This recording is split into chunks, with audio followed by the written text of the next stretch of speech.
Meron po tayong isang napakalaking balita dito na yumanig dito sa mundo ng digital assets. Ayon po sa balita dito ay White House to outline plans for strategic Bitcoin reserve soon, Trump crypto advisor says. Ayan, ayon po sa mga pahayag ni Patrick Witt, siya po ang Executive Director ng President's Council of Advisors for Digital Assets. Ang White House ay nakatakdang maglabas po ng formal na announcement tungkol po sa strategic Bitcoin reserve sa loob lamang ng susunod na 2 buwan. Hindi lamang po ito teorya. Ito po ay formal na koordinasyon sa pagitan ng White House at ng Congress para i-codify ang executive order ni President Trump.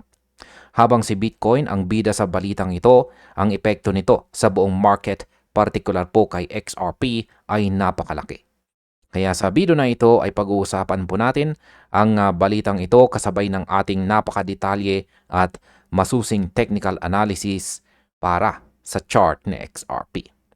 Yan, bakit nga ba tayo nahulog sa ating minor support? Ano ang sinasabi ng ating Halsut indicator at ang ating QQE mod indicator tungkol sa momentum natin ngayon? At ayan, simulan po muna natin sa dalawang palugit ni Patrick Witt. Sa panayam po ni Patrick Witt, yan, sa Thinking Crypto Podcast, nilinaw po niya na ang White House ay hindi po tumitigil sa pag-implementa ng vision ni Pangulong Trump. Ang announcement ang announcement po na darating ay magbibigay po ng malinaw na roadmap kung paano po gagamitin ng gobyerno ang mga seized BTC para simulan ang reserve. Bukod dito, may mga bagong legislation na ipinapasok sina Representative Nick Bigike at saka Senator Cynthia Lummis gaya po ng Bitcoin Act. Ito po ay para siguruhing maging batas ito at hindi lang basta executive order. Ayan, ang aking opinion po rito ay ang kasalukuyang presyo po ni XRP ngayon ay naglalaro sa 1.4318. Ayan, medyo napaka-volatile po siya. Kanina lang is nasa mga 1.42. Tumaas po siya ng bahagya. Ayan, napaka-critical po ng presyo ni XRP ngayon sapagkat noong nakarang araw, ang ating candlestick ay nagsara bilang isang bearish na candlestick. Yan po yung ating bearish candlestick na nabuo kahapon. Ayan. At ito po ay nagsara dito sa ilalim mismo ng ating minor support na nakaabang dito sa 1.4371. Ayan, kaya nabasag po ito. Basag ito kasi nagsara siya dito. Kaya ngayon ito na po ay nagsisilbing isang resistance. Para sa mga baguhan dito, yung color coding natin dito is mga kulay red na linya is support, mga kulay green na linya ay mga resistance. Kaya ang 1.4371 na linyang ito ay nagsisilbi na po itong resistance ngayon or hinaharang po nito ngayon. Ito na po ang humaharang ngayon sa pag-angat ng presyo ni XRP. Ayan. Kaya siya ay nag-i-struggle po malapit dito sa ating nabasag na dating support. Ngayon ay bakit po ba ito nangyari sa kabila ng magandang balita mula po sa White House? Sa aking analysis, ang market po ay nasa wait and see mode. Bagamat ang ating Halsut indicator dito ay kasalukuyang green at kitang-kita po natin na nag-curve ito pataas at kitang-kita po natin na malusog ang kanyang pangangatawan at yung ibig pong sabihin niyan ay bullish sign. Ang price action po natin ay hindi sumasabay maski ganyan po ang ipinapakita ng ating Halsut indicator. Ang pag-curve po paitaas ng Halsut indicator natin dito ay nagpapakita na may underlying strength pa rin. Pero hanggat hindi po natin nababawi ang 1.4371 dito na price level, Yan po ang pintuan na kailangan nating mabuksan para masabing valid ang susunod na rally. Kaya hanggat hindi po natin nababawi ito, 1.4371, ang ating kulay green na hazard indicator dito ay pwede pong maging isang fake out. Yan, kung mananatili po tayo sa ilalim ng nabasag na support na ito, ayan, ang announcement po ng White House ay baka hindi po sapat para pigilan ang panandaliang pag-dip, yan, or pagbagsak. Baka aabot pa sa XRP sa 1.3833 na siyang ating sunod na support. Kaya bantayan po natin ang closing ng ating daily candle dito. Kung magsasara po siya. Ayan, kung magsasara po tayo ngayong araw, malayo po sa 1.4371 dito, asahan po natin ang mas matinding pressure. Ang halsot po ay nagbibigay ng pag-asa, pero ang candlestick structure po natin dito ay nagbibigay naman ng babala. Kailangan nating makakita ng green candle na lalamon sa bearishness ng 1.4371 level dito. Balikan po natin ang balita para pag-usapan naman po natin ang 23% na chance at ang Clarity Act na obstacles. Ayan. Sa kabila ng ingay ng White House, ang data mula po sa Pulley Market ay nagpapakita ng 23% chance lang. Ang chance na ma-establish po ang Bitcoin Reserve bago po matapos ang taong 2027. Ayan. At ang tanong ay bakit? Yan po ay dahil sa mga obstacle na kinakaharap ng Clarity Act. Ang bill na ito na magbibigay po ng market structure framework ay kasalukuyang naiipit sa Senate. Sinasabi po ni Senator Loomis na kailangang maipasa muna ang Clarity Act bago po nila matutukan ng todo ang Bitcoin Act. Yan, para dyan ay tignan naman po natin ang ating QQE Mod Indicator. Ang QQE Mod Indicator po natin ay yung nandito sa ibabang bahagi ng ating chart. Dito natin makikita ang unting-unting paghina po ng lakas ng mga bulls. Noong April 17, dito po yan, nakakita po tayo ng isang malaking blue bar na nagpapakita po ng matinding buying momentum. Pero noong nakaraang araw, nakakita po tayo ng mas maliit na blue bar. Lumiit po yung kanyang sukat kahapon.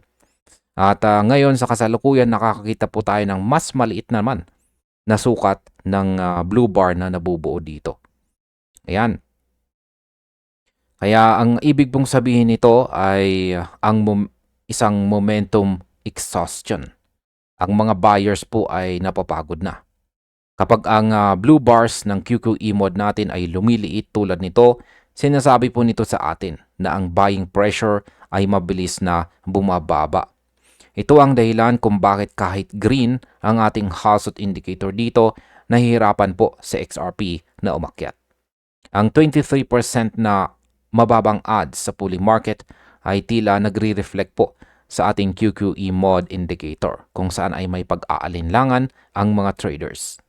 Kung ikaw po ay isang trader, ang pagliit ng QQE mod bars natin dito habang nasa ilalim tayo ng nabasag na support dito sa 1.4371 ay isa po itong red flag. Ibig sabihin ang mga bulls ay nawawalan ng bala para itulak tayo pabalik sa itaas.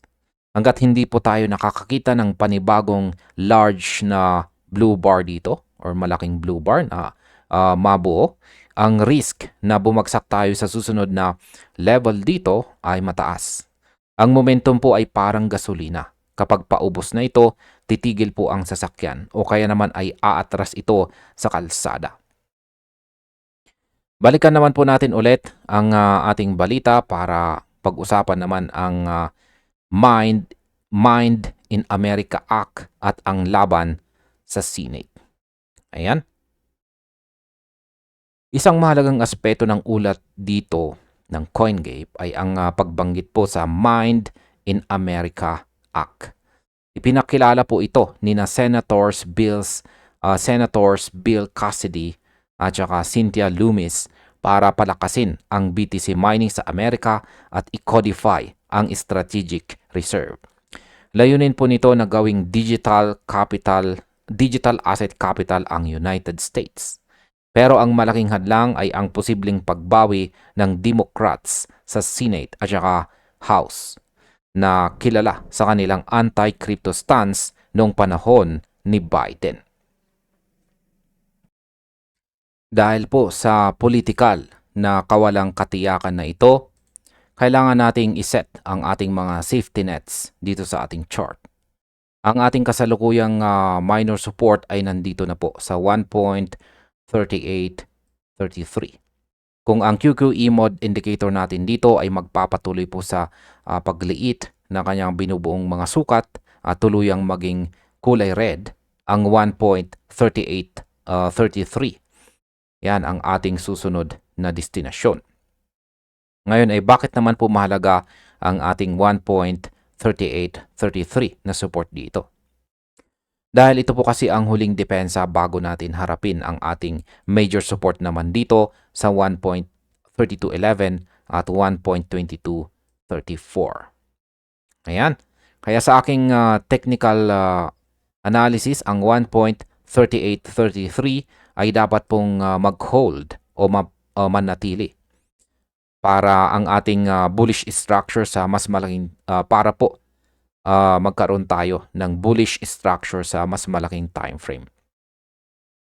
Kaya ang balita po natin lalong-lalo na tungkol sa Mind in America Act ay isang long-term fundamental catalyst.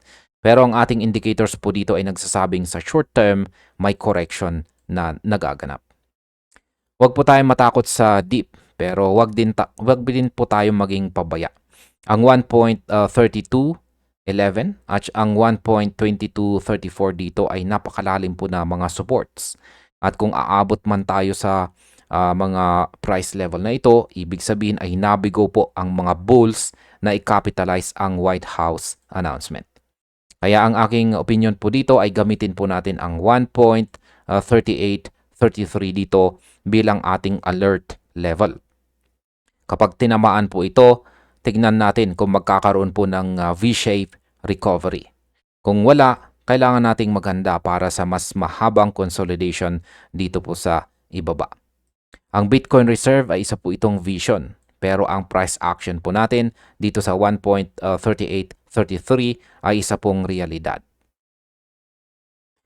Yan, pag-usapan naman po natin ang Bitcoin Act at ang pag-acquire ng 1 million BTC. Ang Bitcoin Act ay naglalayon na ang US Treasury ay makabili po ng 1 million BTC sa loob lamang ng 5 taon. Isipin po ninyo ang dambuhalang demand na ito. Ito po ay budget neutral dahil gagamit po sila ng Federal Reserve remittances at gold certificate revaluations. Ang target po nila ay gawing kasing tatag ng gold reserves ang Bitcoin reserves ng Amerika. Ang masasabi ko naman po tungkol dyan ay ito po ang endgame. Pero tignan po natin ang major resistance natin sa 1.5672. Yan po yung nandito sa pinakamataas na bahagi ng ating chart. Bakit napakahirap maabot ng 1.5672 na ito sa kabila ng ganitong kalaking fundamental news? Yan po ay dahil ang 1.5672 natin dito ay hindi lamang po basta numero. Ito po ay supply zone kung saan maraming malalaking holders ang naglalabas ng kanilang profit dito. Sa kasalukuyang presyo na $1.42, malayo pa tayo sa resistance na yan. Kaya masasabi ko po rito ay ang strategic Bitcoin reserve na balita ay parang isang North Star. Ito po ang nagtuturo ng direksyon, pero ang ating daan ay puno pa rin ng lubak. Ang pagliit po ng sukat ng ating QQE mod indicator dito ay nagpapakita na ang market ay digesting the news. Hindi lahat ay naniniwala na mangyayari na ito agad, lalo na't 23% lang ang odds sa fully market. Para maabot po ang 1.5672 dito, kailangan nating makakita ng high volume breakout sa itaas po ng 1.4371 dito. Hanggat hindi po natin nare-reclaim ang 1.4371, ang 1.5672 dito ay mananatiling isang panaginip lamang muna. Ang Halsut indicator po natin dito na kulay green ay nagsasabing may potential energy. Pero kailangan po natin ng kinetic energy o yung aktual na paggalaw ng presyo. Kapag nakakita po tayo ng daily close sa itaas ng 1.4371 dito na po tayo pwedeng mag-umpisang tumingin sa 1.5672. Pero sa ngayon, be conservative po tayo. Ang market ay fragile dahil sa uncertainty sa Congress. Pag-usapan naman po natin ang epekto ng midterm elections sa crypto bill. Binanggit po sa balita na ito na ang crypto bills na ito ay at risk of stalling dahil sa paparating na midterms. Kung ang mga Democrats ay muling makakuha po ng kontrol, ang pro-crypto efforts ng current administration ay pwede pong mabulok sa sidelines. Ito ang dahilan kung bakit si Patrick Witt ay nagmamadali na mag-announce sa loob ng 60 days. Gusto po nilang ma-lock in ang momentum bago magbago ang ihip ng hangin sa politika. Ang political risk na ito ay direktang makikita po sa ating chart dito sa pamamagitan po ng low volatility at ang pagliit ng mga sukat ng ating mga QQE bars dito. Ang mga traders ay ayaw pong mag-commit ng malaki dahil sa takot sa regulatory flip-flop.